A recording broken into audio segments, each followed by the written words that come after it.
السلام عليكم ورحمة الله وبركاته. بعد الصلاة على النبي كده ركز معايا بقى.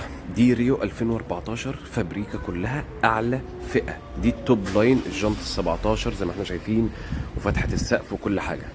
العربية دي موجودة في دبي، ممكن تنزل ذوي احتياجات معاقين، وممكن تنزل صاحبها ينزلها ملك أول ويرخصها ويبيعها للي هو عايزها.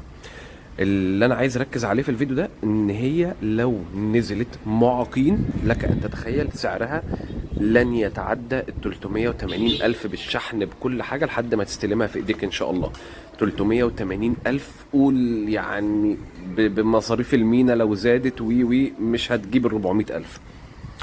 فانت متخيل لما تكون اعلى فئه وزي كده وبالسعر ده في وقتنا ده يعني يعتبر سعر جميل جدا. العربيه زي ما احنا شايفين كده، بنكشف على كشف سريع بالقلم.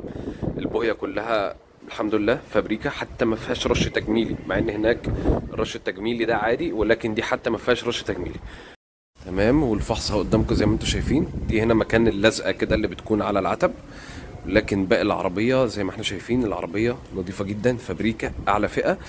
سعرها لحد ما توصلك بالشحن بكل حاجة، عددها 150 ألف كيلو برضو بالمناسبة، لحد ما توصلك في إيديك إن شاء الله 380 ألف. ولو حد عايزها ملك أول يكلمني أو يراجعني على الخاص عشان أقول له إيه التفاصيل.